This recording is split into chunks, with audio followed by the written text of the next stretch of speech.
I have been ordered to speak, though every corridor of this place devours words. Even my own voice arrives in my skull half a heartbeat late, as though relayed from some cloister far below. If this record survives, let it be known. The choir still sings. They have no tongues, no lungs, no skin left to tremble with breath. We found them hanging like votive lanterns in the upper transept, 100 bodies flayed from crown to heel. Yet the voxcasters embedded in the hull chant a high Gothic hymn I cannot translate. It tastes like copper when I try. I am interrogator, vera maltis, ordo hereticus. My warrant codex carried me and a mixed kill team to this drifting sanctum after a beacon pulse through the Archeos drift. 3 notes only, repeating in triplets, a signal officially retired for 2 centuries. Its text content read, "Angels weep inside." Nothing else. No coordinates beyond the pulse itself, yet our astropaths plotted it instantly, as if they had always known. We made translation burn on the strike cutter Gravitas Dolor and matched orbit with the fallen Angelus, a Basilica ship thought lost with all hands during the purge of Targon Reach. Her outer hull looked like a cathedral turned inside out, flying buttresses warped into claws, stained glass viewports black with soot. No running lights, no active fields. Yet the Geller skin flickered faintly, as though the ship still dreamed. My team, 2 veteran armsmen from the Valen Sixth, 1 Adeptus Mechanicus Logister, and a sanctioned psyker, whose name the Inquisition had already erased, boarded via a torn maintenance umbilicus. Even before the seals cracked, we heard it. The hollow choir, distant but intimate, like monks singing through water. "Air's thin but breathable," one guardsman reported as the auspex scrolled red. "Temperature, inconsistent." Frost laced the bulkhead where his gauntlet touched, but condensation beaded warm against my cheek. The ship exhaled. We moved single file through a passage lined with devotional plaques. The words were wrong, prayers inverted, syllables mirrored, letters shaped like wings folded downward. My lamp-pack threw long shadows that seemed to flutter against the gilt reliefs. The psyker whispered litanies to herself, voice cracking, and the Logister recorded everything in Binharic bursts. Even then I sensed we were not entering a derelict but trespassing a ritual still in progress. I kept my own litany silent, counting steps to anchor myself. Every 7th step the deck plate rang with a deeper tone, as if some hidden organ were struck below. The pattern grew louder until even the guardsman noticed and stopped. "This deck isn't on the schematics," one muttered. "Angles wrong. Corridor should end in 30 meters. It did not. It opened instead into a transept lit by dead candles. We found the first bodies there. Choir robes cut away, flesh scored with runes, tongues removed cleanly at the root. Wires entered their psalm, throats and disappeared into the deck, yet no smell of rot, only incense so thick it filmed my visor. The psyker reached toward a cable. It pulsed beneath her palm like a living vein. She jerked back, eyes clouded white, murmuring a child's lullaby none of us recognized. I sealed my vox and dictated a fragment for Inquisitor Lord Avan. Impossible fact confirmed. Choir intact, biologically null, yet liturgically active. Request immediate. Static devoured the channel. Then something spoke back, a voice built of our own echoes. We have waited. The guardsmen raised their laser guns. No target, only the carved saints along the wall, their wings eroded to bone spurs. My auspex blinked triplets of 777 across every reading. The Logister hissed a prayer to the Omnissiah and began spooling data cables. but his instruments mapped corridors extending kilometers beyond the hull's limits. "This ship is larger on the inside," he said, almost reverent. A basilica grown like a lung. The psyker bled from her nose and pointed down deck. "Threshold," she whispered. "They want us to cross." Her voice was 2 voices layered, one hers, one older. We reached a portal carved from blackened brass. Reliefs showed seraphim chained upside down, their eyes closed, tears of molten gold spilling into censers below. Incense leaked through the seams, as if the door itself bled devotion. My palm seal opened the lock without command, an override code no one had taught me. The guardsmen exchanged glances, but said nothing. I glanced back once at the umbilicus, where our cutter clung. Beyond it, the void was a cathedral of dead stars. Ahead, the basilica's main nave waited. The door swung inward, exhaling a gust of hot air that smelled of feathers singed on an altar. We crossed the threshold. The moment my boot touched the marble, the vox on every helmet erupted in static. Not noise, syllables. High Gothic, precise, forming words we had never learned but understood at once. Come, choir, return. The nave inhaled as we entered. Warm, damp air rolled over us from no discernible source, as though the entire basilica had a lung buried deep in its deck plates. Candle smoke spiraled backward against gravity and then burst outward in a slow gust, lifting motes of ash into pale shafts of failing light. Even our exhalations sounded strange, drawn away from our faces and swallowed by the ship's unseen throat.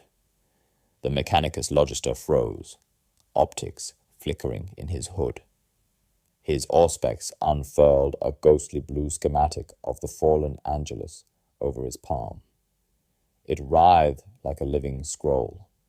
Corridors elongated, staircases looped back on themselves, decks shifted up and down as though the ship were shrugging. "Impossible," he hissed in binary and low Gothic at once.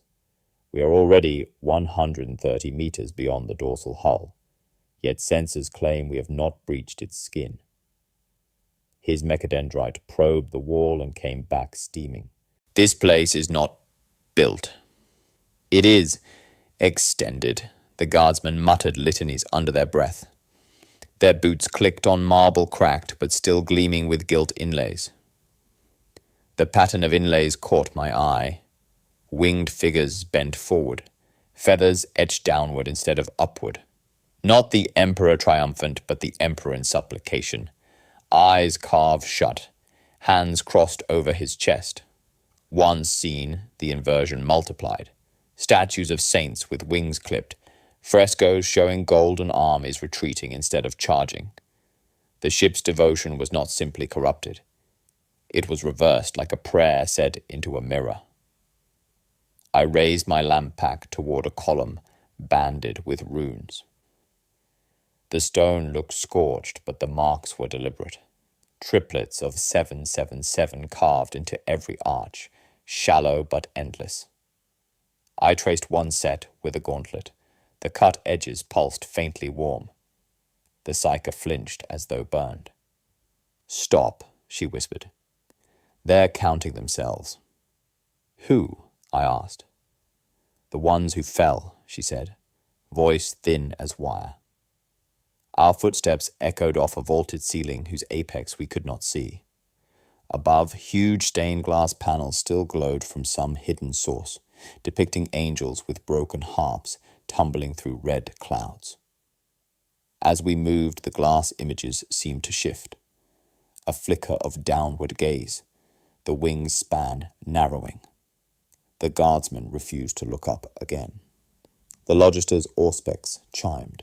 New data strings scrolled across his retinal displays. "Corridor B12 leads to a void of undefined depth," he reported. "Air currents pattern matches respiration. Suggest sealed rebreathers." His voice trembled, but he wrapped it in machine prayer. "Blessed is the binary. may it pass the false and true alike. We advanced along the nave's central aisle. Rows of confessionals lined either side, their curtains breathing in and out like sleeping lungs. My palm seal itched beneath the glove.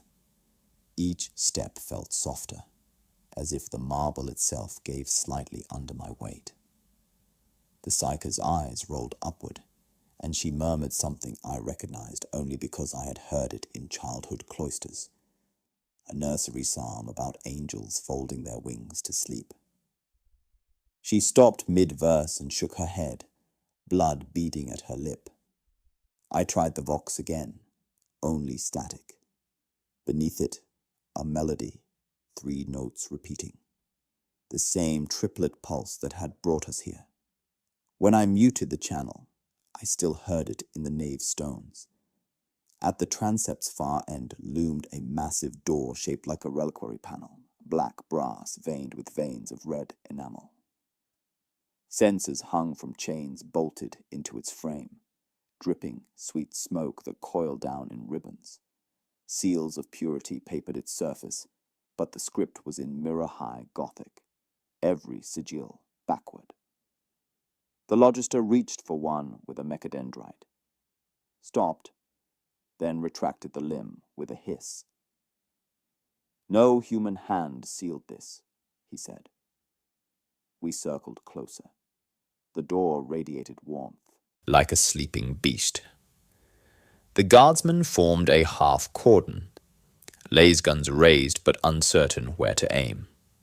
My lamp caught movement, a bead of incense oil rolling upward instead of down. The psyker drew in a breath that wasn't hers, her chest rising as though the nave itself were inhaling through her. "Do you feel it?" she whispered.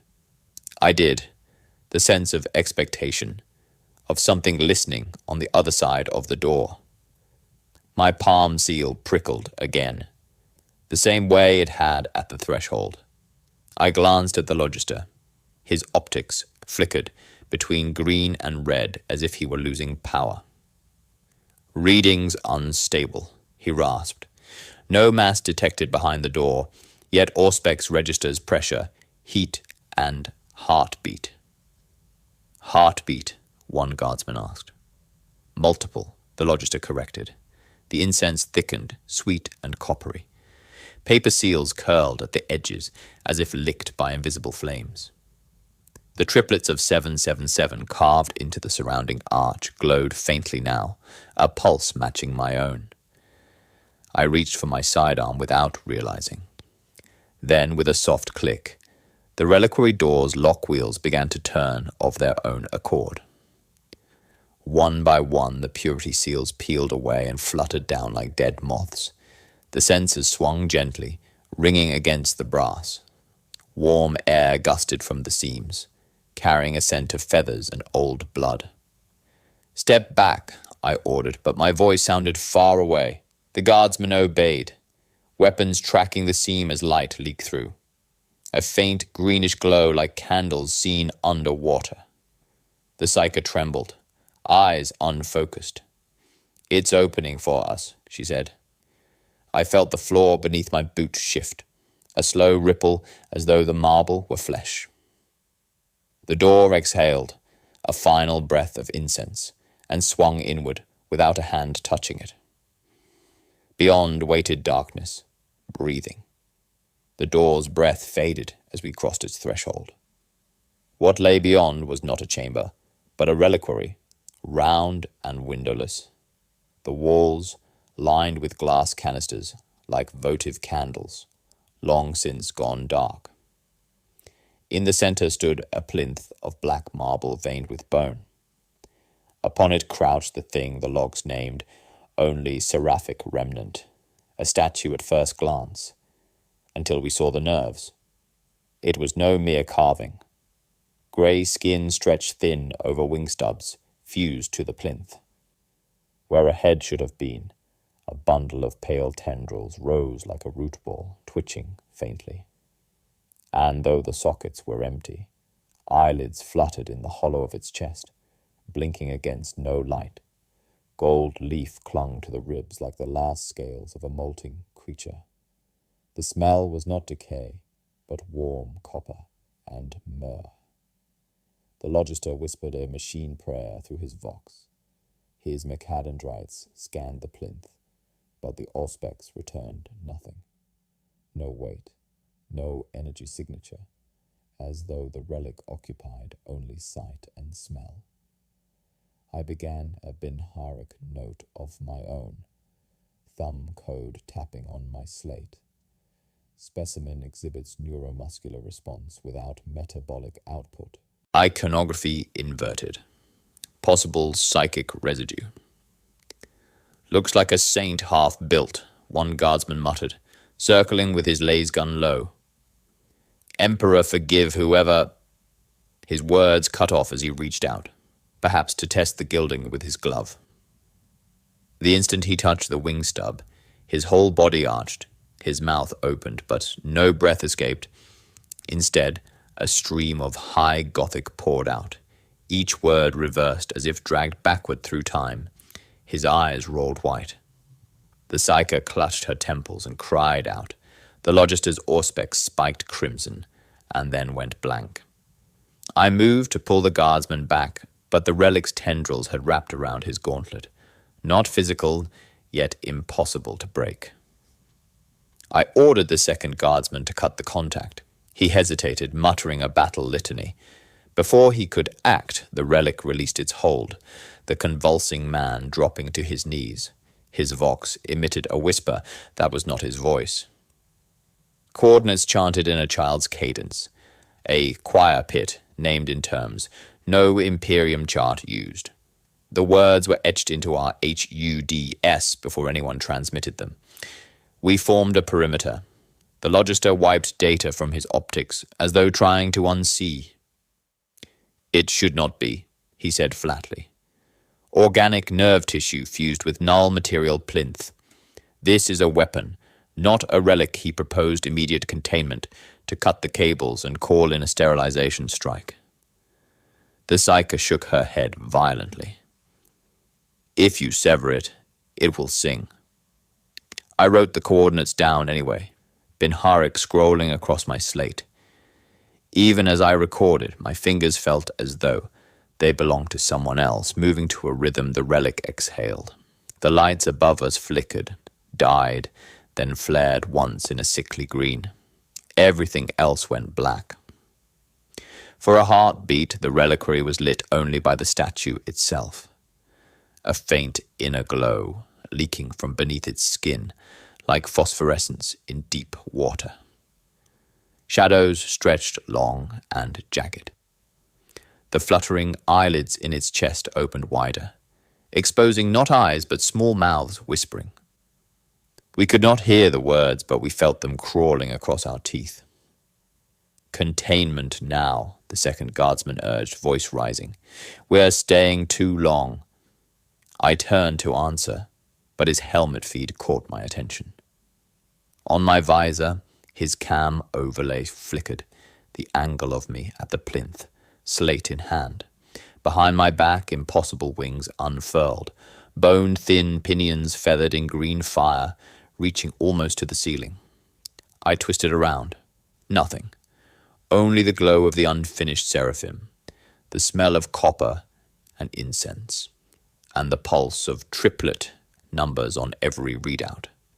The feed kept showing the wings anyway.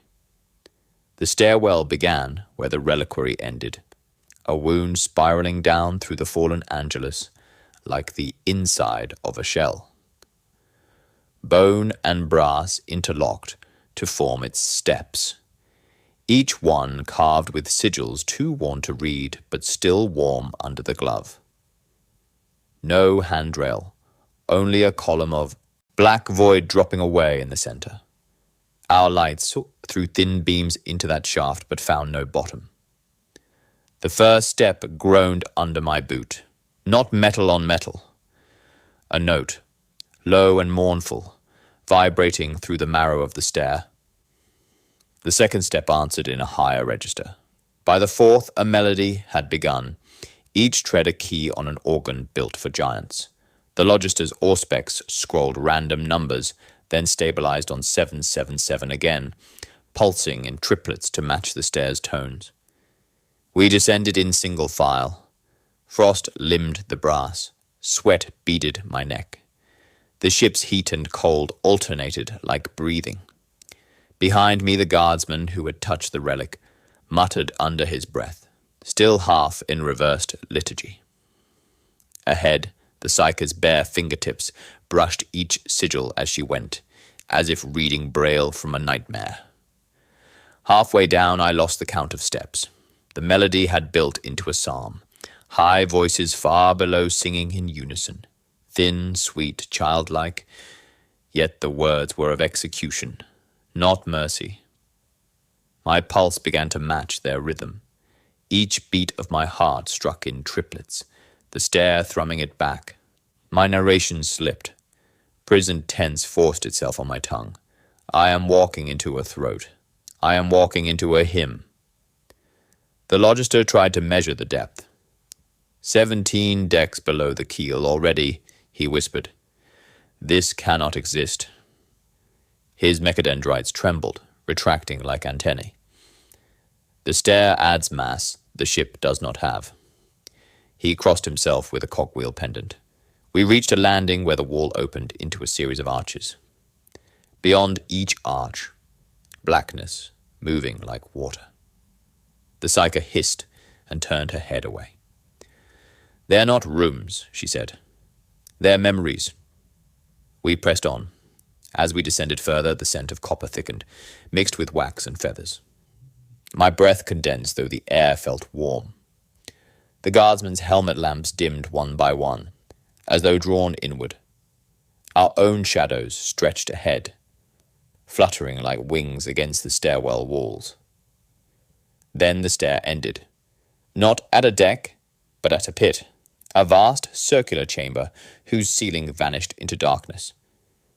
We stood at its rim, our lights probing a scene that made no sense. Hundreds of bodies hung from cables strung like harp strings across the pit, suspended at varying heights. Each wore the tattered remnants of choir robes. Flesh dried to parchment clung to their bones, their mouths gaped open in silent vowel shapes. The cables pierced their throats and wrists, vanishing upward into the dark. None moved, none breathed, yet our voxcasters filled with screaming. Not external sound. Internal feed. Every helmet erupted in the same layered shriek, a chorus without lungs. I felt it behind my eyes more than in my ears. The Psyker dropped to her knees, hands clamped over her skull. Too many, she whispered. They're still here. The Logister tried to jam the channel, but the screaming modulated into words only I seemed to understand. A fragment of the hymn we had heard above turned inward now, a plea instead of a threat. My heart pounded triple time, the stair's rhythm echoing through my bones, even though we'd stepped off it. We edged along a narrow gantry, hugging the pit's wall. Below, the desiccated choirs swayed as if in some invisible breeze. One guardsman aimed his laser gun but lowered it again. Targets, he muttered, voice small. No, I said. Witnesses. My lamp picked out details on the cables. Not metal, but something like nerve tissue sheathed in brass, pulsating faintly. Where they entered the flesh, they left no wound, only a smooth junction, as if the bodies had grown around them.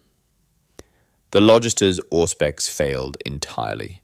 Screen black, only the triplet numbers blinking faint green. We tried to skirt toward an exit marked on his earlier scan, but the path narrowed, bringing us within arm's reach of the suspended dead. Their mouths opened wider as we passed. No sound escaped, yet the vox feed screamed louder. One head rolled to face me, though its spine was gone, eyelids fluttering like the relics.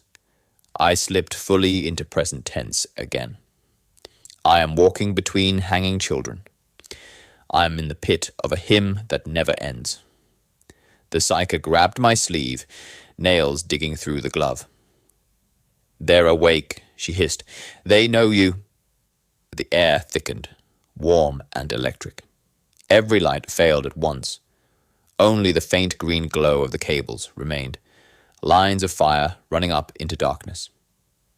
My HUD flashed warning glyphs I didn't recognize. Then the first cable twitched. Just a small ripple, like a string plucked. Another followed and another, until the entire web quivered above and below us. The desiccated choirs swayed in unison. Something was pulling on the lines from far above or far below. "Contact," the second guardsman barked, raising his weapon. "Something's moving."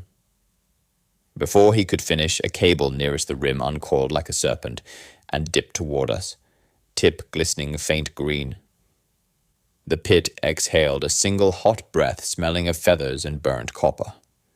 All around, the hanging bodies opened their mouths wider, jaws cracking. The cables reached. The cables writhed like feeding serpents, their glow pulsing in triplets of sickly green. The Logister dropped to one knee at the pit's rim, macadandrites stabbing into the floor for purchase, while his auspex screamed error codes.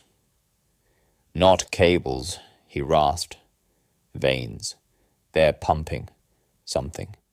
He managed to pull one readout before the screen blanked.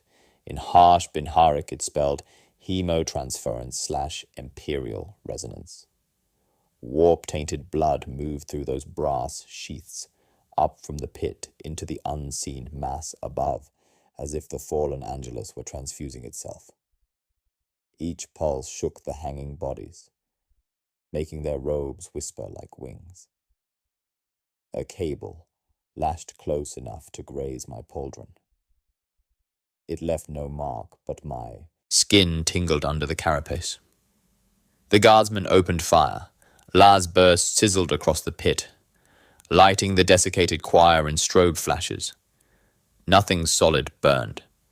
The psyker gasped and clutched her head, eyes white. "They're not dead," she whispered. "They're turned inside out."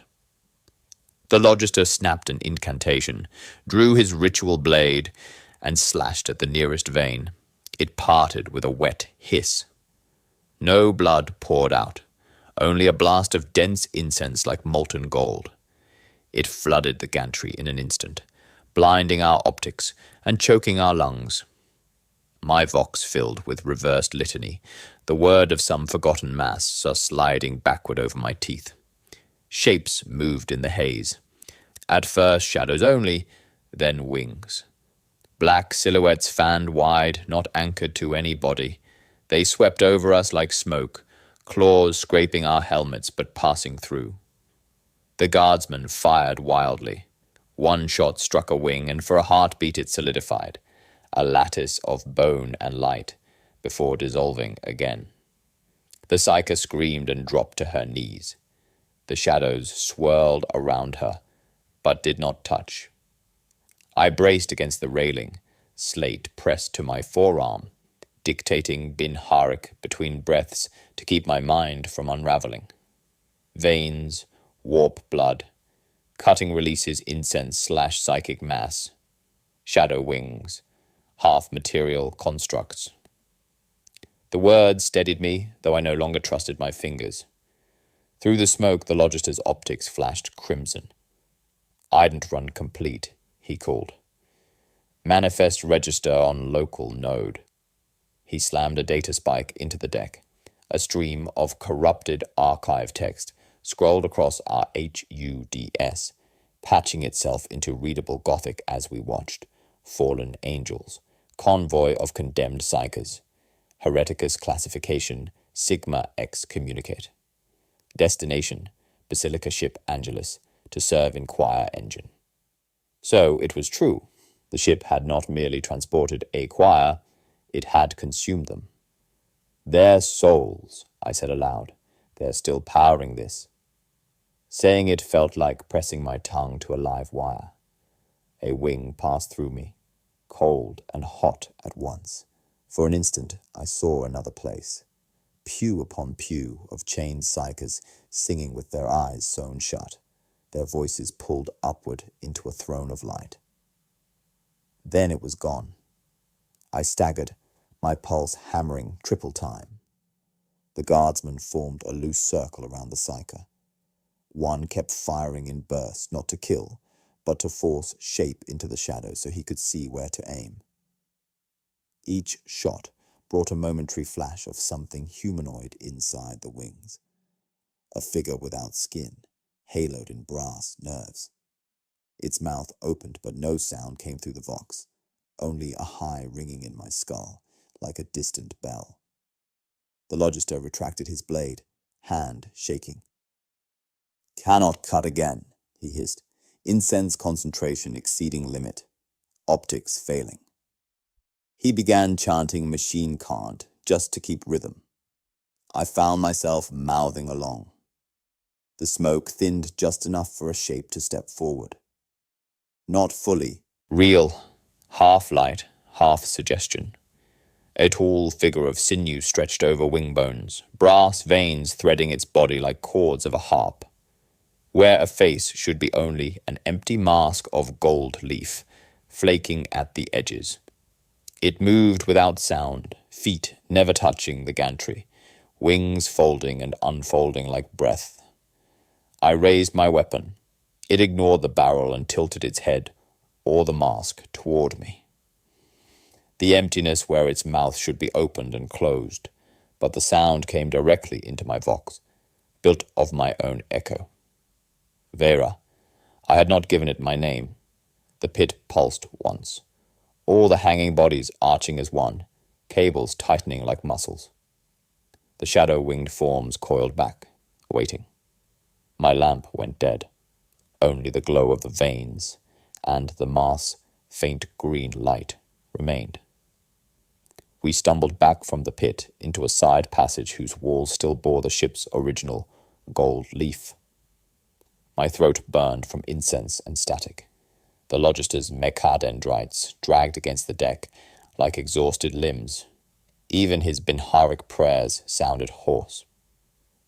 The psyker clutched her head, lips moving without sound. The passage ended in a sanctum, small, octagonal, lined with vox altars, once used for shipwide litanies. Now each altar spat fragments of corrupted logs in a child's voice. Data-packed screens flickered in and out, showing stills of chained psychers singing on a dais of brass. Between frames their eyes opened, white and blind. I braced myself against one altar and forced its feed to stabilize. The Logister spiked a cable and began translating. Lines of inverted high Gothic unspooled across my visor. Hymn to open the mirror heaven, words forbidden, melody without end, chorus of the fallen. My breath caught, mirror heaven, a concept spoken only in burned texts at Schola Progenium, a rumor of a place inside the warp shaped like a reflection of the Emperor's light. Not demonic, not holy, just a copy without anchor. If these psychers had sung it, they hadn't merely been fuel, they had been architects. The psyker began to hum under her breath, matching the fragments. The chamber trembled. Candles long dead flickered with pale flame. Shadows along the walls rearranged themselves into winged silhouettes that bent at wrong angles. The Logister snapped off the feed. "Do not mimic it," he barked. "Geometry unstable." He turned his auspex outward. Its hololithic grid warped like a cloth being twisted. Each playback alters spatial coordinates. We are no longer where we entered. I raised my lamp. My own reflection stared back from the brass panels lining the sanctum. But it did not match me. A half-second lag, then a small tilt of the head I had not made. I moved my hand slowly. The reflection followed late, wings flickering faintly at my shoulders before disappearing. One guardsman caught sight of his own reflection. It smiled at him, though his lips stayed still. "Frack this," he muttered. lifting his laser gun. I opened my mouth to warn, but the shot cracked before I could. The beam punched into the brass panel, striking his mirrored self squarely. The reflection dissolved, and he collapsed, smoke curling from the hole in his chest. The psyker screamed. The Logister scanned, but found no projectile. The wound was internal, mirror-borne. Blood hissed on the sanctum's floor, and the triplet numbers blinked across every screen again, pulsing 777 in time with the dying man's heartbeat. We dragged his body away from the panels. The other guardsmen held his weapon trembling, muttering litanies as though they might anchor him. "This ship kills backwards," he whispered. I forced my fingers to keep Binharic notes. Voice low, reflections autonomous. Mirror lag lethal, spatial shift with hymn playback. Writing steadied me, but my slate's display began to scroll symbols I hadn't entered, the hymn transcribing itself as though eager to be sung. The Logister bent over the bulkhead at the sanctum's far side. It was sealed with the same mirrored sigils we had seen before, but fused into a smooth sheet, like frozen water. He pressed his palm seal against it. Nothing. "Locked in chorus mode," he said. "Opens only to correct resonance."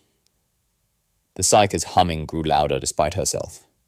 The chamber pulsed with her tone, walls rippling like a pond. We could see corridors beyond the bulkhead flicker into view, archways, a stair, something descending further into the ship's belly. But each time her voice faltered, the image vanished.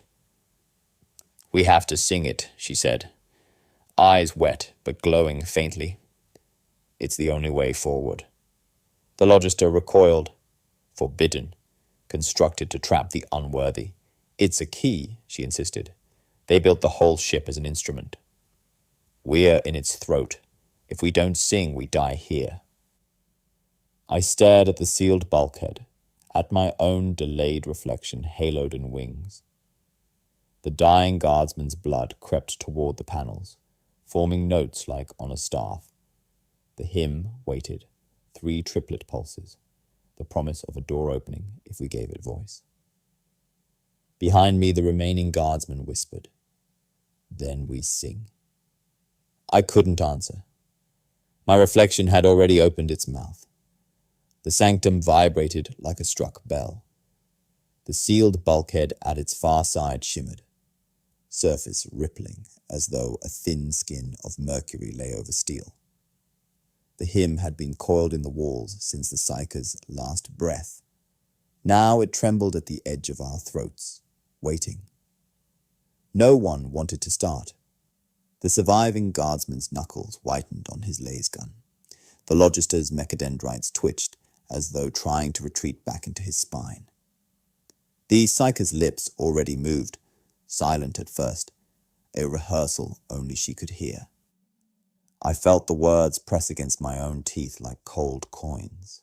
The reflection in the mirrored panel, across from me, had its mouth open before mine did. "We sing together," I said. My voice came out, lower than I expected, almost a growl. Triplet rhythm. As the log fragment shows, the Logister hissed a string of Binharic objections. Key unknown, resonance untested. Mirror heaven may kill us anyway, the guardsman cut him off. Bulkhead isn't opening itself. Silence stretched, full of static and incense. Then the psyker inhaled once, sharp and ragged, and began. The sound that emerged was not hers alone. It came layered, inverted syllables of high Gothic spilling backward, like a river flowing uphill. Her voice quavered but held the triplet pulse. The walls responded, rippling outward in concentric rings. The mirrored panels around us clouded, then cleared to show our reflections standing straighter, eyes dark and winged. I joined on the second line, throat raw, half guessing the pronunciation, from the corrupted script scrolling across my visor. The Logister followed on the third, his voice mechanical, spitting each syllable like a gear's click. The guardsman's baritone came last, hesitant but deep enough to anchor the rhythm. Together we formed a 4-part psalm, inverted but steady, our breaths matching. The sealed bulkhead dilated like a pupil under light, its mirrored surface darkened, then thinned to a membrane veined with faint green glow. Air moved, not in but out, a gust of heat smelling of candle wax and wet stone. The hymn vibrated in my teeth, in the brass underfoot, in the scars on my palms. My heart beat in the same triplet rhythm until it felt like the ship's pulse had overtaken mine. The membrane split. Beyond lay a chapel, long and narrow, lined with broken halos hung on chains. They swayed gently in an unseen breeze, edges nicked as though by blades.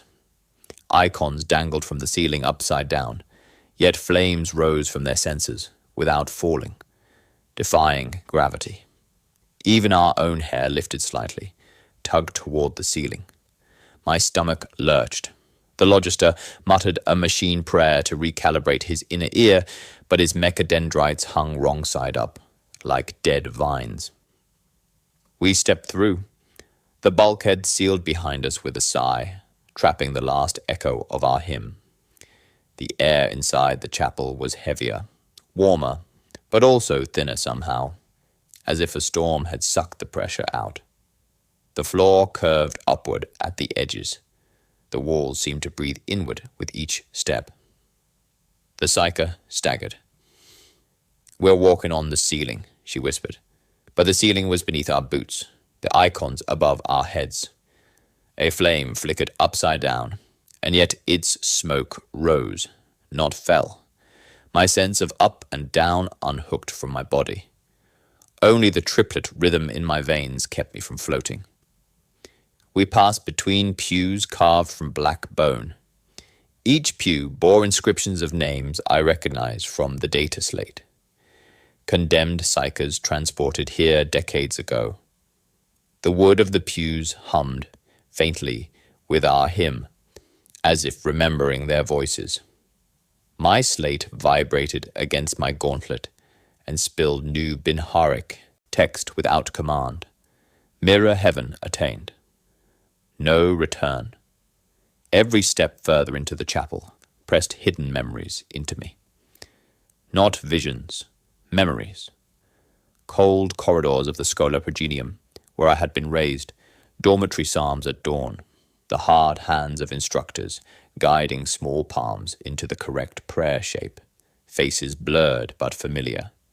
A thin boy across from me at the refectory table, singing with eyes closed, whispering of angels. I had not thought of him in decades. Now his voice came back, singing the inverted psalm exactly as we did. I blinked hard, but the images continued. The walls of the chapel bulged, brass and bone reshaping into arches, like those in the Schola's cloister. Child-sized silhouettes flickered in and out of the pews, chanting with us in silence. The triplets of 777 carved into every arch now glowed a soft green, pulsing like heartbeats. They matched the rhythm of our hymn, of my memories, of my pulse. We reached the chancel. There the floor dropped into a shallow pit lined with feathers embedded in wax. At its center stood a cluster of angelic shapes half fused together, their wings overlapping like scales. Not statues. Flesh dried to parchment, stretched over bone and brass. Their faces were smooth blanks, except for one near the front where the mask of gold leaf had peeled away. My breath caught. Under the flaking mask I saw eyes I knew. Small, dark, set close, the way they had been when they looked down at me across a row of cots. My old instructor at the Schola, the one who taught us hymns, who whispered forbidden fragments when the prefect was gone. Her face stretched thin across wings, but still recognizable. mouth opening and closing soundlessly. I stumbled forward. The reflection in the nearest halo moved before I did, tilting its head in welcome. The wings around the instructor's face fluttered like pages in a wind. A trick of memory, I told myself. But the smell of her hair oil, the cadence of her breath in old prayers, were here, braided into the incense. The psyker touched my arm. "Do you see her too?" she asked, voice small. "The one who taught you?" I couldn't answer. My throat locked. The inverted hymn still echoed in the chapel, sung now by no one, sustained by walls that remembered.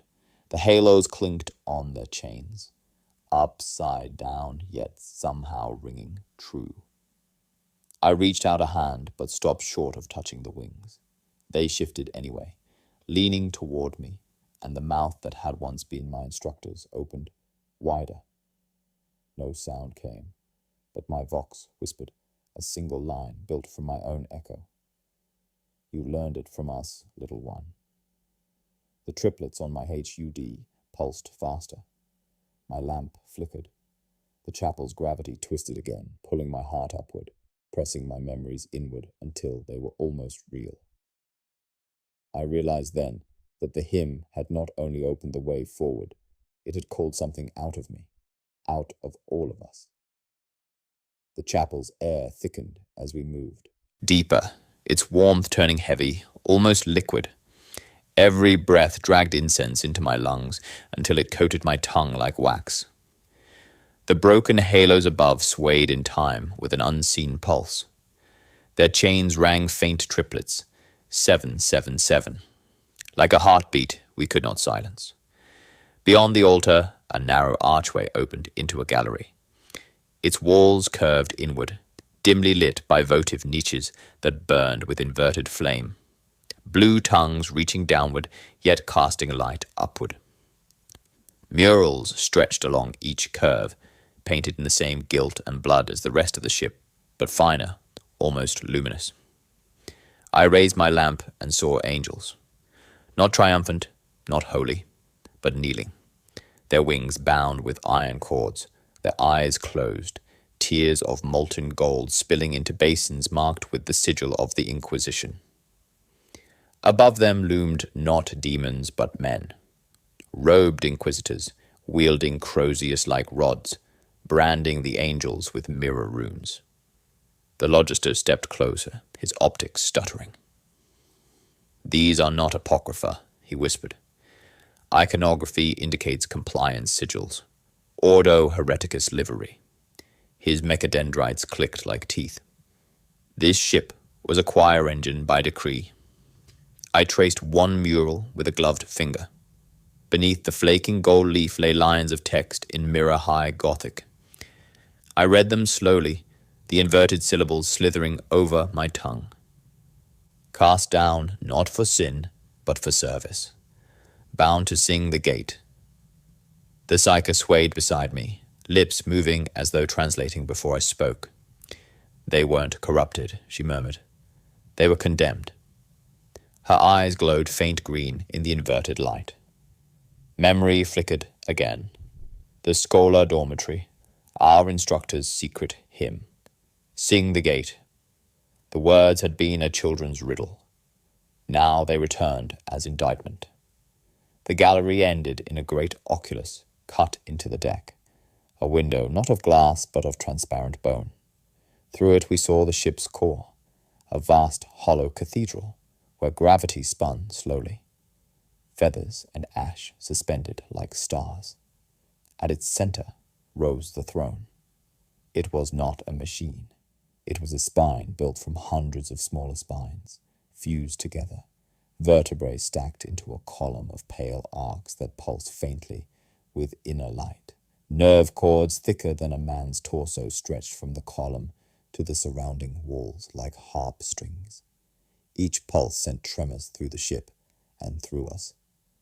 The Logister whispered a machine litany that broke halfway. "Warp core is not mechanical. It is living." He scanned and his auspex flickered out, only triplets blinking. Imperial bleed at 87%. Containment. Meaningless, I pressed my forehead to the bone window. The throne's glow resonated with the inverted psalm still humming in my blood. I understood then. The anomaly was not a possession or a warp breach. It was a return. The mirror heaven they had sung into being was bleeding back into real space through the bodies of its architects. The fallen Angelus was no longer a ship. It was an echo of the heaven they had built, dragged into the material by their unending hymn. The Psyker's voice cracked. "It's coming through because we're here," she said. "We're part of the resonance now." Below, movement rippled through the suspended feathers. Shapes drifted. Half-formed seraphs coalescing around the throne, their wings transparent, their faces smooth blanks like my instructor's mask. They spiraled slowly upward, not flying but rising as if called. The guardsman crossed himself with trembling fingers. "What do we do?" The Logister's optics narrowed to points of red. "We invert the field," he said flatly. "Fuse the Geller skin with the choir engine. Reverse the bleed I turned. That's a ship-wide operation. We don't even have time," he finished. Already the bleed extends past hull parameters. Vox echoes reaching outside.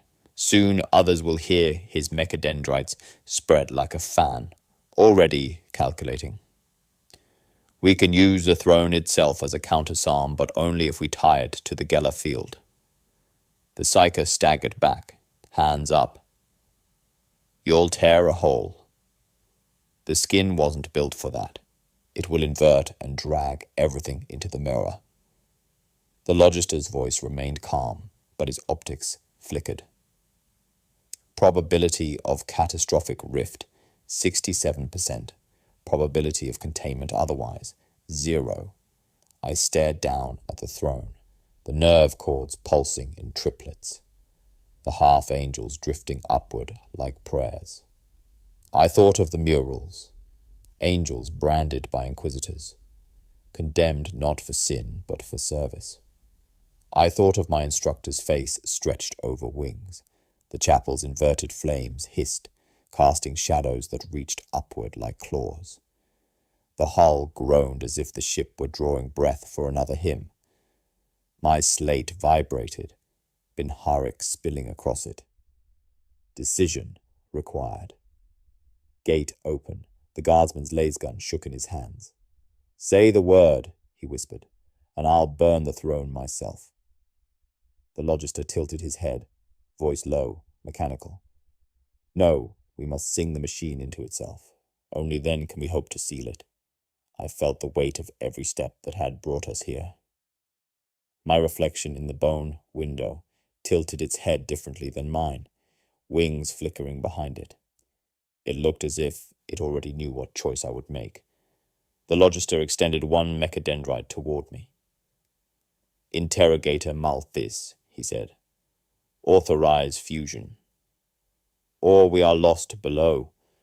The throne pulsed again, light spreading through its spines like breath through lungs. The half-angels paused, heads turning upward. One raised a transparent hand, as if in greeting. I did not speak. The ship answered for me, a deep vibration rolling up through the deck, through my bones, through the memory of hymns sung by children, long dead. The inverted heaven was not waiting. It was coming. The stair from the chapel narrowed into a throat of black iron and bone, each step warmer than the last. By the time we reached the lower deck, my armor smelled faintly of singed feathers and ozone. The air hummed as though a vast generator were breathing below us. Sparks of green-white static leapt between the rails and clung to our gauntlets before vanishing. We emerged into the engine sanctum. It was no simple drive room, a cathedral's nave turned inside out, ribs of brass vaulting overhead, conduits dangling like ropes of dried muscle. The floor was gridded with grates that glowed faintly from the heat of whatever pulsed beneath. Our boots left prints in a thin layer of ash, as if walking on a burnt parchment. Incense drifted from vents but smelled scorched, sweet wax over metal blood. Servo skulls hovered between the columns, dozens of them, their eye lenses dim, their sensors long extinguished. They did not chant the litanies of maintenance, but something else. Binharik in reverse, syllables running backward, a mechanical psalm of unmaking. Every third beat they clicked in triplets, 777, like a clock marking time in a language older than ours. The Logister raised his auspex, but the servo skulls circled him, their data spines flicking like tails. His mechadendrites twitched, as if caught in the same rhythm. "They're running an inverted maintenance cycle," he muttered. "Protocol of the unblessed machine. I've only seen fragments in forbidden archives." The Psyker hugged herself, eyes half closed. "They're praying to the ship," she said. "Not for blessing, but for release." I moved slowly down the central aisle. Along the walls, embossed sigils pulsed faint green. No longer simple triplet numbers, but strings of coordinates. They arced and intersected like a map. I held my slate up, the pattern resolved into the outline of a wing. Each coordinate a star system, each curve a pinion. The fallen Angelus was charting something. Perhaps the path its choir would take if freed. Perhaps where the echo heaven had already touched real space. I stared at that wing-shaped star map until my throat tightened. The Inquisition had sent me here on a retrieval, but the coordinates were tagged with Ordo sigils older than my service. This mission had not been a surprise to them. Did they send me to witness, or to silence what I found? The guardsman noticed my hesitation. "Orders, interrogator." His voice trembled, but the laser gun in his hands was steady. Behind him, the dead servo skulls spun, their reverse psalms rising in pitch like a choir tightening for the final note. The Logister worked his auspex furiously, trying to overlay the coordinates with known sectors. "If the echo heaven expands along this pattern," he said, "it will reach the outer bastions within 2 cycles. We can still invert the field here, if we dare." The Psyker crouched at the edge of a grated opening. Heat gusted upward, feathered with sparks. "There's something alive under the deck," she whispered. "It listens to us." I forced myself to keep moving, Binharik note-taking as I went. Engine sanctum, inverted maintenance, servo skulls chanting backwards, triplet coordinates form wing map, possible Ordo involvement. Writing steadied my hands, though my stomach churned. We reached the heart of the sanctum, a control dais of black brass, shaped like a double-headed eagle whose wings drooped. Cables fed into its back like veins. The Logister placed his palm seal on the console. It pulsed faintly, acknowledging him but not granting access. "It wants a different key," he muttered. "A living one." The Psyker's eyes snapped open, glowing green. "It wants her," she said, pointing at me. I stepped back. "Explain." "You're their last singer," she whispered. "Bloodline, voice print, whatever they bred into you at the Schola. The ship knows you." My pulse hammered. The star map on the wall brightened, coordinates flaring one by one until the whole wing blazed. In its glow, my reflection moved a half-second ahead, wings of light unfurling behind me. It looked not afraid, but resigned. I turned away from it and keyed my Vox to a secure channel, trying again to reach Inquisitor Lord Avan. Static, then a burst of high Gothic fragments. At first I thought it was echo bleed, but then the channel cleared, voice cold and precise. Interrogator, Malthus. Protocol sigil.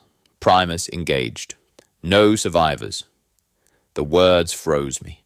Behind me, the Logister kept muttering calculations, unaware. The guardsman shifted his weight, eyes flicking between me and the glowing map. The Psyker stared at the floor, lips moving to an unheard hymn.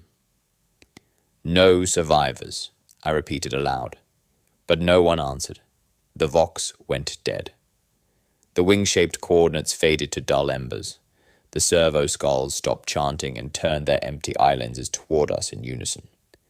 The sanctum exhaled. The engine sanctum's glow dimmed to a sickly pulse as the Logister, now more machine than priest, rose from the console. His optics glimmered like dying embers. Megadendrites fanned out in a slow arc as if sensing unseen currents. Field inversion ready, he rasped. We do this now or never. I glanced at the guardsman. Sweat streaked his soot-blackened face. The Psyker crouched near the grated opening, whispering to herself, as if trying to drown out the reversed Binharik still echoing from the servo skulls. My slate scrolled Binharik text of its own accord. Breach the skin. Reverse the hymn. Explain again, I said. The Logister's voice came measured, ritualistic. The Gellar skin keeps the warp out. We will invert its polarity and tie it to the choir engine. The hymn will flow backward, pulling the echo heaven back into itself. His optics flickered. But the skin may rupture. We may be between. He didn't look at me when he said it. His mechadendrites plunged into the console sockets, with a hiss like knives drawn from flesh. Runes ignited across the altar, pulsing in the familiar triplets. A low hum built under our boots, deep as a cathedral organ, warming to a mass. The Psyker clamped her hands over her ears. It's moving, she whispered. The ship's turning inside out. Hold your ground, I ordered, but my own voice wavered. The air felt thick, as if water had filled the sanctum without displacing breath. Then the ship shuddered. Not the roll of engines or recoil of weapons, but a convulsion. The ribs of brass above us flexed. The grated floor rippled. Servo skulls fell from their hover and crashed like brittle shells, their reverse psalms cut off in a hiss. Ozone burned our nostrils. Every light flared white, then died, plunging us into a green glow rising from the deck itself. When the darkness cleared, we were no longer in the sanctum. Corridors stretched away in mirrored arches, endless and repeating. Their floors gleamed like water. Candles burned upside down from the ceiling, their smoke spiraling upward into nothing. The ship had rearranged itself into a cathedral of mirrors, each wall reflecting us from angles that made no sense. Our own footsteps echoed in triplets, doubled and tripled again until it sounded like a marching choir. My reflection moved half a heartbeat behind me, then 2 heartbeats. Then it stepped forward until it walked beside me. I turned sharply. So did it, but slower, serene. Wings of light unfurled from its shoulders, vast and translucent, feathers shaped like numbers. Its face was mine, but older, calmer, eyes shut as if in prayer. I raised my hand. It mirrored me, but with a blessing gesture, palm outward. The guardsman swore. His own double walked alongside him, taller, hair silvered, laser gun slung across its back like a shepherd's crook. It smiled faintly, though he did not. The Psyker's double drifted instead of walked, her feet not touching the mirrored floor, eyes glowing soft green as if absolved. Even the Logister had a twin, a robed figure without mechadendrites, its human face unscarred, eyes closed in serenity. It moved one step ahead of him, as if leading him deeper. "This is the bleed," the Logister muttered. "Manifested potential selves. Do not touch them." We moved forward, because there was no other way. The corridor narrowed into a long nave lined with mirrored pillars. Between each pillar hung halos cracked and upside down. Our doubles stayed beside us, silent, wings brushing the mirrored walls without leaving mark. Each step we took, the corridor flexed like a throat, swallowing us toward its unseen altar. My reflection whispered something I couldn't hear. Its lips shaped a word like my name, but drawn out into a psalm. My heart beat in triplets, matching its silent rhythm. The air smelled of feathers and ozone, the taste of storm metal before lightning. The guardsman broke formation, stepping away from us toward his double. "It's "Me," he murmured. "It's what I could have been." His laser gun dipped. The double extended its empty hand, palm upward. "Don't," I began, but the hymn in the walls drowned me. The Logister tried to override the corridor's geometry, but his auspex displayed only blank wings and triplet numbers. "We must reach the control altar at the far end," he said. "Only there can I complete the inversion. Do not deviate. Do not answer them," the Psycho whispered. "They're not just doubles. They're the ones who went ahead. They're the parts of us already inside the mirror." Her eyes rolled back briefly, then snapped open. "They want to be whole." We kept walking. The mirrors multiplied until the corridor became a hall of infinite selves. Older, younger, winged, blinded, serene. Some reached toward us, fingertips grazing the air just shy of our armor. Every gesture left faint green light hanging like spider silk. I gripped my sidearm and forced myself to keep Binharic notes on the slate. Corridor realigned into mirror cathedral. Doubles walking alongside. Must reach altar. No contact. My reflection looked down at the scrolling text and smiled as if pleased. The control altar appeared at last, a black brass dais rising from the mirrored floor, nerve cables trailing into a pool of green light. Above it hung a fractured throne made of vertebrae, pulsing faintly, waiting to be inverted. The Logister quickened his pace, mechadendrites sparking. "Almost there," he said. "Do not break formation." But the guardsman's double moved closer. It unfolded its wings fully, feathers of light brushing his pauldron. He froze, lasgun clattering to the floor. "It's warm," he murmured, voice dazed, "like being blessed." "Stay back," I snapped, but the hymn rose in pitch, drowning my words. The double extended its hand further, palm to palm with his. A hair's breadth of air remained between them. The winged figure's eyes opened, calm, bright, endless, and met mine across the corridor. They looked not at me, but through me, as if reading every psalm I had ever learned. The guardsman exhaled once, slow, almost relieved. Then the double's fingers touched his. Light flared. Light burst from the guardsman and his double as their hands met.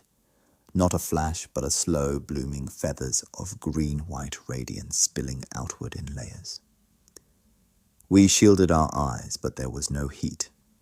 Only a shiver running up my spine like a whispered prayer. When the glare faded, he was no longer two. The guardsman stood in the corridor, taller, his armor peeled back where vestigial wings of bone and light pushed through his scapulae. His helmet hung loose around a face that looked both his and not his. Eyes serene, mouth murmuring an inaudible psalm. He lifted his lasgun with effortless grace, as if it weighed nothing. The corridor's mirrors steadied, ripples flattening where they had quaked. Stabilization achieved. The Logister murmured. Optics narrowing. Fusion reinforces the field. I stepped back. He's lost himself. The merged guardsman turned his head. I am us, he said softly, and his voice carried two timbres at once. We hold the gate. His wings brushed the mirrored walls, leaving trails of green light like script. The corridor's trembling lessened, but new doubles moved closer. Mine, the Psychers, even a second shape for the Logister, all walking just within arm's reach. Each radiated calm, eyes closed in silent song. Do not touch them, I ordered, but my own voice sounded far away. Under my breastplate, a crawling itch began, a pressure beneath my shoulder blades. I reached back. My fingers found nothing but armor, yet the itch persisted, like feathers sprouting under skin. The Psyker staggered. Her double drifted closer, eyes open now, pupils glowing faint green. It doesn't hurt, she whispered. It feels like coming home. She reached out before I could stop her. The two merged in a pulse of light.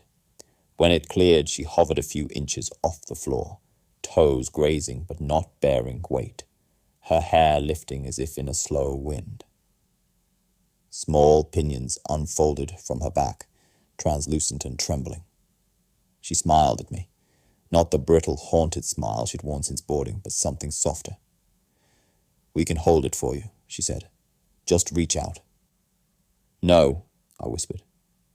My reflection walked beside me, wings vast now, feathers etched with triplets of 777, glowing like a star map.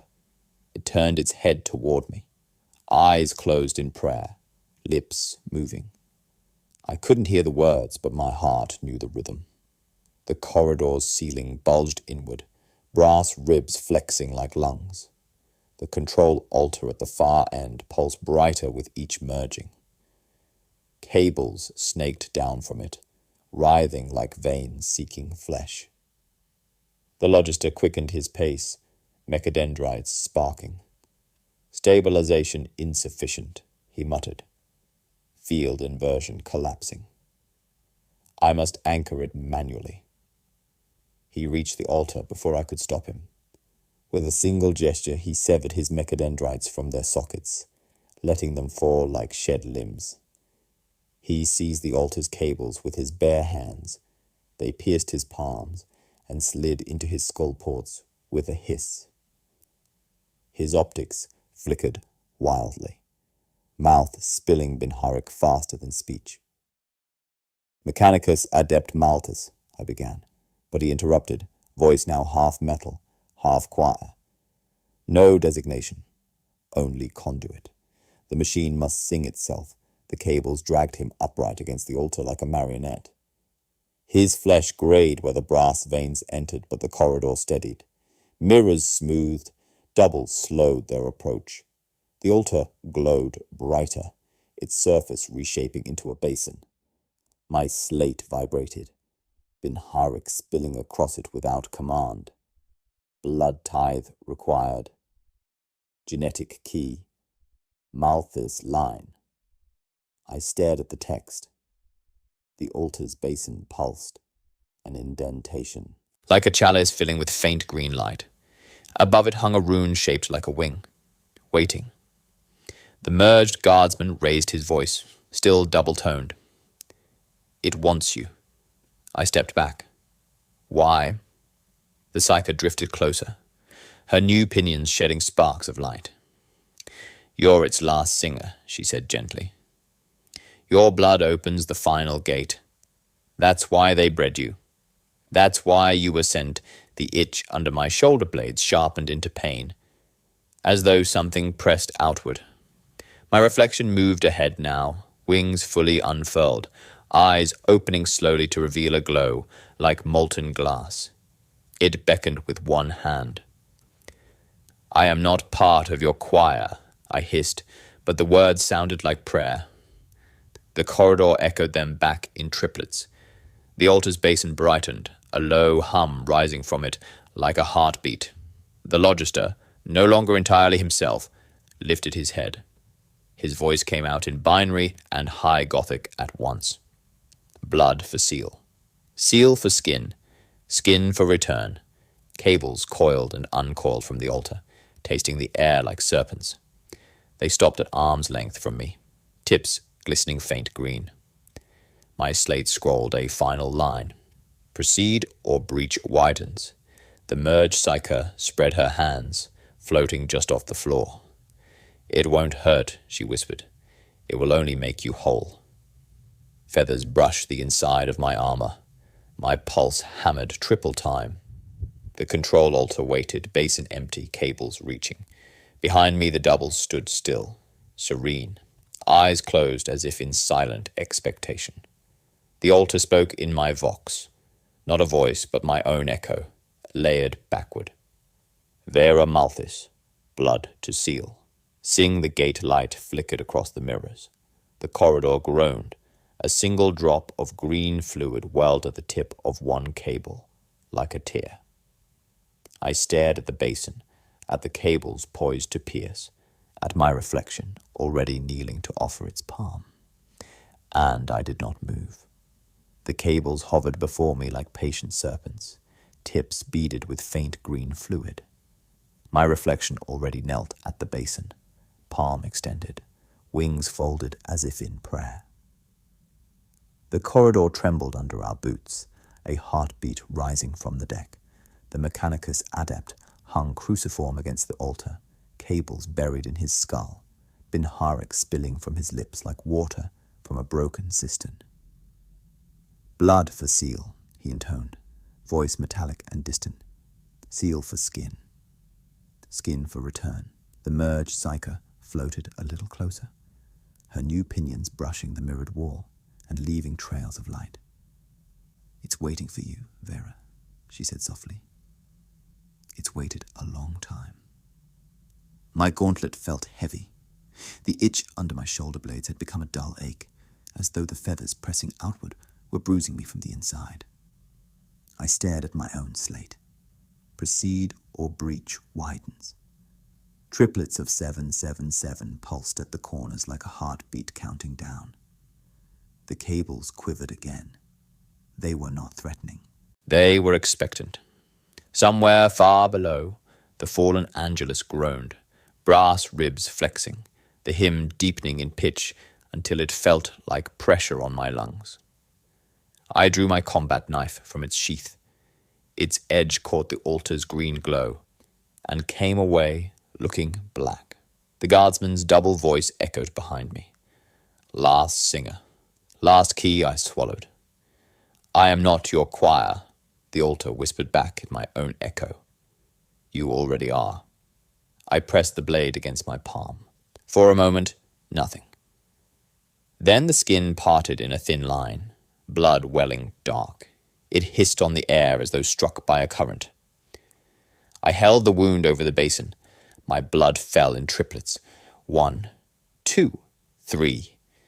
Each drop sank into the green light and vanished. The altar exhaled. Cables surged forward, wrapping gently around my wrist, not piercing but guiding. The basin filled with a glow brighter than before, a pulse rising through the deck, like the ship drawing its first true breath.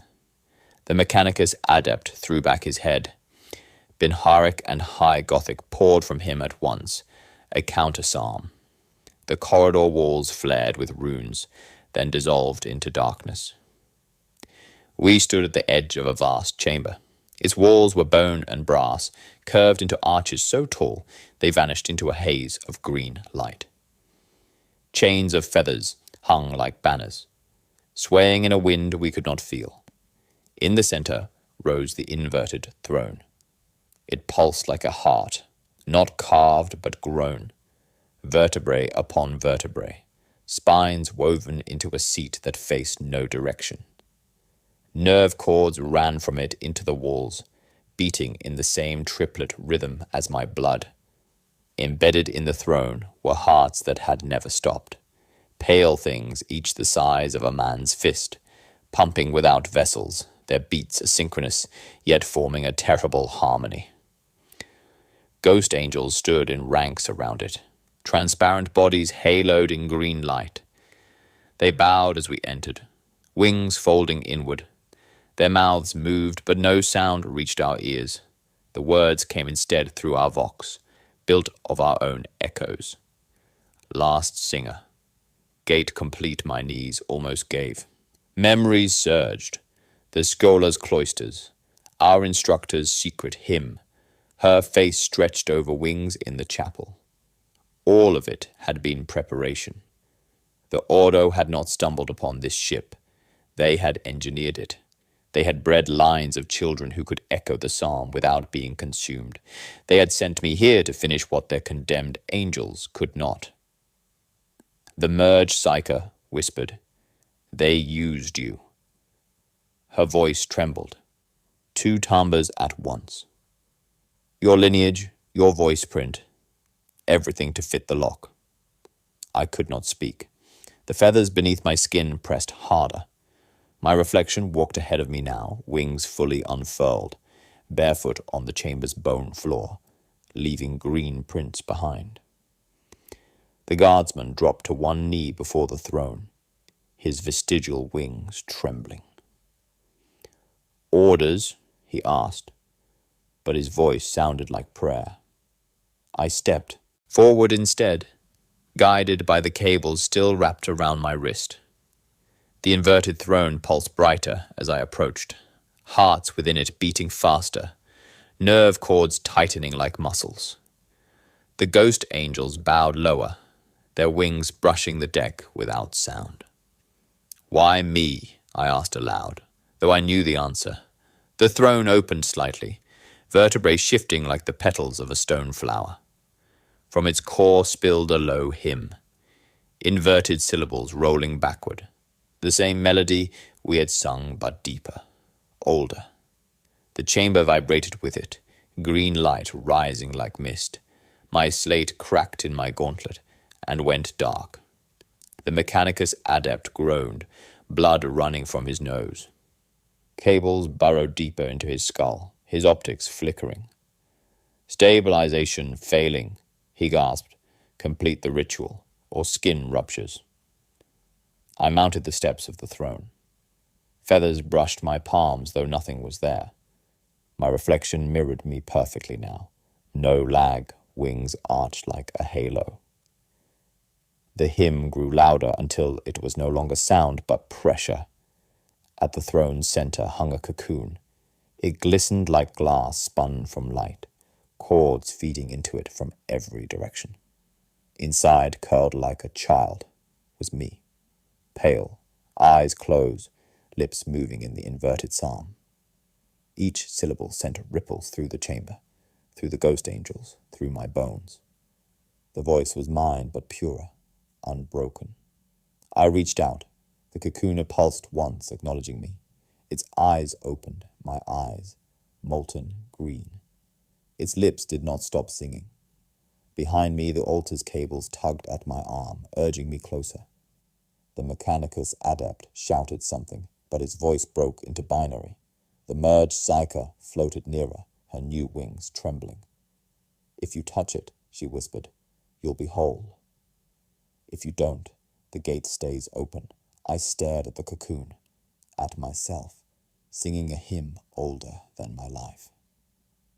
Around us, the ghost angels lifted their heads, their mouths moving in silent chorus, wings spreading as if to receive a final command. The throne pulsed again, hearts hammering triple time. My palm throbbed where the cut still bled, each drop vanishing into the green mist rising from the cocoon. My reflection raised its hand, fingers almost touching the glass, and the singing did not stop. The cocoon pulsed like a heart made of glass, each beat sending shivers of green light through the inverted throne. The ghost angels ringed us in silence, wings folded, faces bowed. Their eyes were empty but expectant, as if waiting for a hymn they already knew by heart. The Mechanicus adept hung limp against the altar, cables buried deep in his skull, Binharik dripping from his lips in faint clicks. Inside the cocoon, my own face stirred. Eyes opened. My eyes but molten and soft, as though every prayer I had ever uttered had pooled behind them. Her lips never stopped moving, the inverted psalm rising and falling in perfect triplets. My cut palm throbbed in time. The feathers under my skin twitched, itching now like claws. I stepped closer. The chamber's temperature plunged. Frost gathered along the vertebrae of the throne and formed a crust on the brass under my boots. My breath came out in pale clouds, though the green light blazed hotter than any fire. Sound warped. Each footstep arrived half a second before it landed, the hymn bending time around it. The ghost angel's wings hissed as the frost settled on them, but they did not move. The cocoon's lips shaped words inside my head, not spoken, but poured directly into my vox, built of my own echo. 2 paths: merge and ascend, or break the throne. Gate stays open, I swallowed. And the echo heaven? If you destroy the throne, it spills outward. Forever. My reflection on the chamber floor stepped closer too. Wings vast now, eyes shut in prayer. It raised its palm toward the cocoon surface like a lover's hand on glass. The merged psyche floated behind me, her pinions trembling in the cold. It wants you whole, she whispered. That's why they bred you. That's why we're here.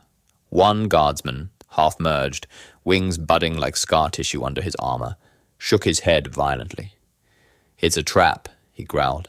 Kill it. Burn the throne. End this before it spreads. The other, eyes wide and glassy, lowered his weapon. No, he murmured. It's salvation. Look at her. Look at what she is. The temperature fell further. Ice crackled across the star map coordinates, etched into the walls, freezing each system like a wing of frost. The triplet heartbeat slowed until it sounded like a funeral drum. The mechanicus adept raised his head weakly, voice breaking. Stabilization at limit. Decision required. The first guardsman swung his laser gun toward the second. She's going to open it, he hissed. We can't let... A crack of fire. The shot scorched the floor between them but didn't hit. The echo bent it aside. The ghost angels shifted at last, wings lifting in slow unison like sails filling with wind. Their mouths opened without sound. The hymn from the cocoon rose an octave, warping higher until it felt like needles in my ears. I pressed both hands to my head. Memories surged again. Dormitory psalms. My instructor's hand guiding mine. The secret hymn whispered at night. I had thought it a rebellion. Now I saw it had been a training. Every breath, every prayer had been angled toward this moment. The cocoon brightened until its glow cast shadows of me on every surface. Me kneeling, me standing, me winged. It pulsed one more line into my vox. Choose. You will sing us shut, or sing us through my feathers pressed outward, harder, a slow rip under my scapulae. My voice caught on a half-syllable of the hymn without meaning to. The chamber answered back with a tremor. The psyche reached for me. If you merge, she whispered, you can seal it. If you destroy it, you doom us all. But at least you'll stay yourself. The guardsmen faced each other now, weapons shaking. She's our interrogator, the calmer one said. She'll know what to do, the wing-scarred one snarled. No, she's part of it. Look at her back. She's already sprouting. I looked down. Under my armor, faint ridges had risen like quills. Each pulse of the hymn made them ache. The cocooned self smiled at me through the glass, serene, patient. The Mechanicus Adept's cables sparked, his voice breaking into static. Field, failing. Must complete. Ritual. The frost thickened, the inverted flames above us burning colder now, casting shadows upward. Time slid, our breaths out of sync, our heartbeats delayed, our reflections moving before we did. The ghost angels raised their hands in unison, wings spanning the chamber like a roof. The guardsman, with the gun, screamed and turned it toward the other, finger tightening on the trigger. The echo bent his voice into a double cry. "She'll kill us all," he shouted, "or she'll become them." "Stop," I tried to say, but my voice came out layered, mine and the cocoon's together. The second guardsman raised his hands, pleading, "Interrogator, please." The hymn climbed higher, a soundless crescendo. Feathers slid under my skin like wet paper. My reflection drew a weapon of its own and aimed at me. The cocoon pulsed. Everything waited. I raised my pistol. The guardsman froze. The Psyker's new wings folded like hands in prayer. The Mechanicus Adept's optics flickered one last time. The ghost angels bowed their heads. I aimed, but at whom? At what? At which self? The chamber did not yet know. And the hymn held its breath. White-green light erupts. It does not flash so much as pour, slow and viscous swallowing sound. My pistol drops from my hand. My reflection steps into me.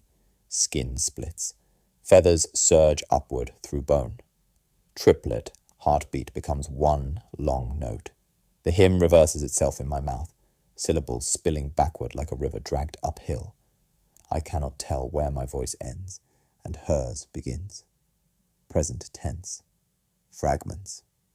I am both. We are singing. The throne is folding in. Around me, the chamber distorts. Frost boils off the vertebrae. The ghost angels lift their wings and dissolve into threads of light that weave around my body. The Mechanicus Adept cries out once in Bin Haris, then falls silent as cables rip free from his skull. His optics goes dark.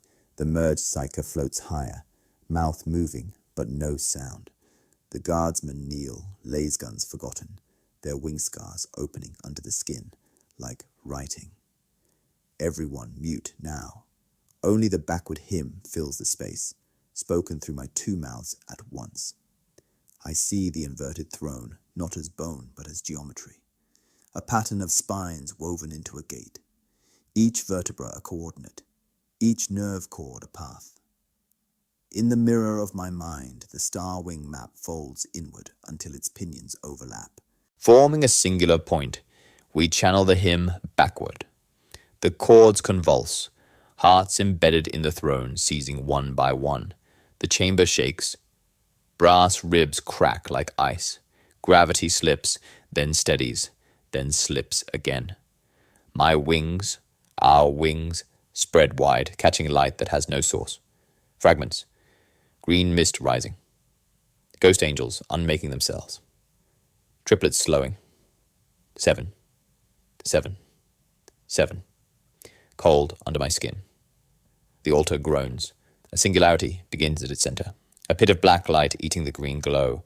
Vertebrae twist, folding into the point like paper burned from the edges inward.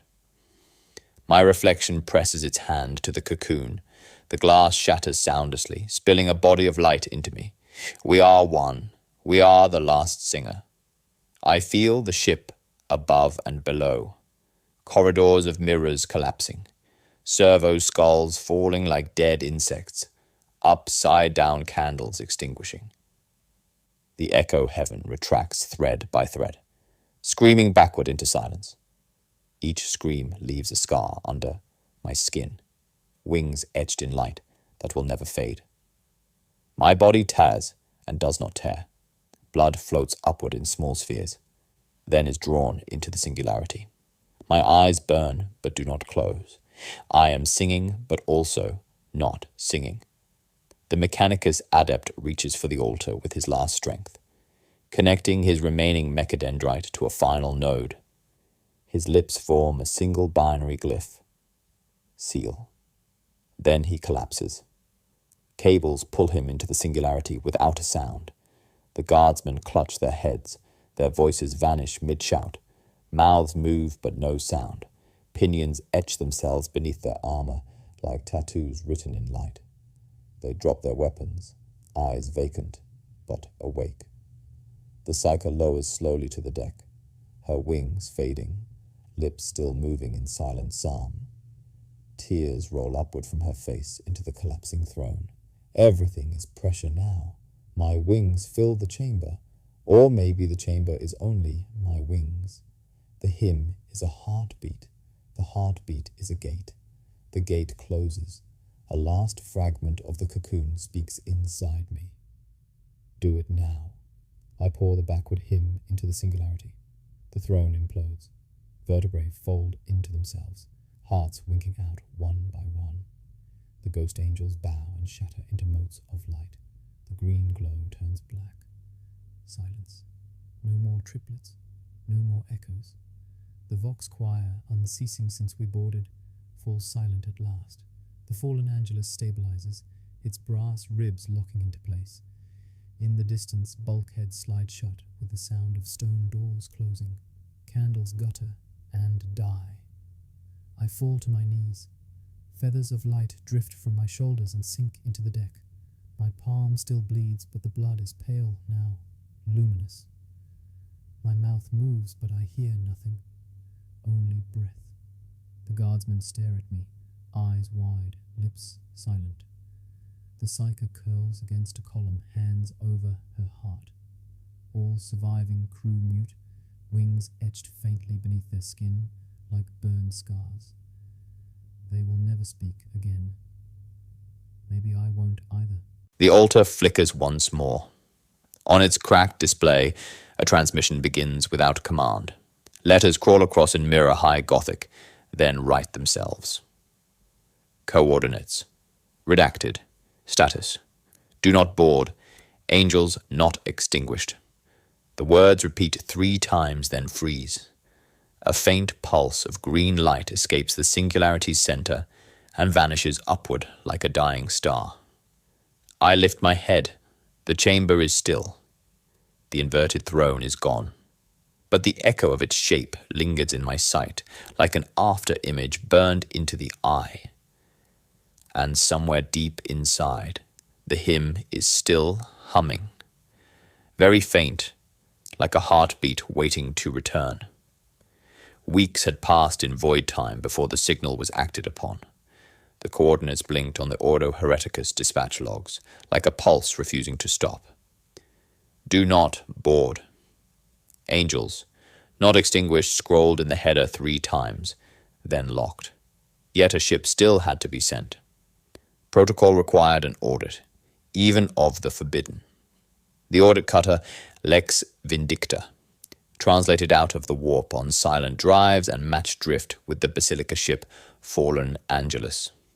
Its crew, inquisitorial adjutants, silent scribes, a pair of grey-shielded armsmen, stood at the viewing port. Before them floated a cathedral turned to ash, buttresses sagging, stained glass blackened, banners frayed into feathers of ice. No running lights, no vox hymns. Only a faint green glimmer in the seams of the hull, like veins under skin. They made their approach without ceremony. Grapnels hissed and locked into the scorched umbilicus. The outer hatch yielded at once, seals falling away as though the ship were exhaling. The first step inside felt like walking into a tomb. The corridors were lined with statues. Feathered figures stood in niches carved from brass and bone, wings folded, faces lowered. Some wore the tatters of imperial uniforms, others robes of choir serfs. All had mouths closed in silence. Frost lay on their shoulders, like ashes from an invisible censer. When the team's lampacks passed over them, shadows of wings flickered on the walls but did not move. Organic, one adjutant whispered over the internal vox. His auspex returned only static, and the triplet 777 pulsing faintly. Not stone, not alive either. The lead auditor, a woman in grey carapace marked with the Inquisition's sigil, walked on without comment, her visor HUD recorded every step, but gave no depth reading. The ship's geometry refused to stabilize, corridors extending, folding, ending in inverted arches, yet no sound but their boots and the faint hiss of breath behind rebreathers. They found no crew, only feathered statues placed at intervals like a procession frozen mid-psalm. Some clutched laser guns, others knelt as if at prayer. One had a mechanicus cowl, cables draped from its skull into the deck, before vanishing. All faced toward the ship's heart. In a small sanctum near the upper transept, they discovered a data slate sealed under cracked glass. Its screen flickered with a journal entry coded to interrogator Vera Malthus. Broken high Gothic scrolled across, text shattering and reforming as if it were being translated from a reflection. The voice that played over the team's vox was faint and uneven, a breath caught between words. If this reaches you, the hymn is silent but not gone. Echo heaven still flickers in the ship's reflection. I sealed it, but sealing is not ending. Do not bring voices here. The recording broke, then resumed backwards, syllables falling like water retreating uphill. The lead auditor cut the playback. Her gauntlet trembled once before she steadied it. They pressed deeper. The nave had collapsed inward, but not burned. Marble tiles curled like paper, frozen mid-twist. In the distance they glimpsed the inverted chapel, where broken halos still hung. No hymn sounded, yet their vox picked up a heartbeat at the edge of perception. Triplets pulsing 777 across every channel, faint as static. They reached the warp core chamber. Where the inverted throne had stood there was only a hollow depression, lined with vertebrae fused into a black spiral. Green mist seeped upward like the ghost of incense. At its center, nothing. Yet light bent around that nothing, as if an invisible mass still lingered. The ghost angels were gone. Only outlines etched on the bone floor where their wings had brushed. One adjutant approached the spiral's edge. His visor reflected only void. He lifted a gloved hand to test the light. The lead auditor caught his wrist before he could. Do not touch, she said flatly. We are only to witness. They began their sweep back toward the cutter, leaving sensor buoys behind that blinked and then went dark as soon as the team moved out of range. The ship stayed silent. No resistance, no movement. Statues and frost, but as they passed a cracked viewing port on the starboard side, one adjutant slowed. Beyond the glass, the void stretched empty, stars cold and distant. Yet in his visor, reflection, another scene unfolded. A city of wings. It shimmered just behind him in the glass, vast and pale, towers shaped like feathers, avenues paved with light. Ghost angels drifted between its spires in slow procession, heads bowed, mouths moving in a psalm too faint to hear. The city stretched beyond sight, horizonless, as if the warp itself had grown, an imitation of heaven. He blinked. The reflection lingered. The triplet heartbeat pulsed once more in his vox, then cut. Do you see that? He whispered. The lead auditor turned. In her visor, the same city moved where only void should be. For an instant, she smelled incense and copper. Frost condensed on her lips. Then it was gone, the viewing port showing nothing but stars. No one spoke as they made the final steps back to the umbilicus. Behind them, the fallen Angelus floated, its green seams fading like a dying ember. The statues did not move. The Echo Heaven city did not return. At the cutter's hatch, the lead auditor sent a single burst transmission to the Ordo's relay. It carried no hymn, no coordinates, only 3 words: do not board. As the lock cycled, She glanced once more through the viewport. For a heartbeat, she thought she heard a whisper, high and thin, like a child at prayer. Her visor darkened automatically, but not before she saw the faint outline of wings unfurling in the void, larger than the ship, larger than any cathedral. Cut to black. A whispered psalm continues, just low enough that you might wonder if you imagined it.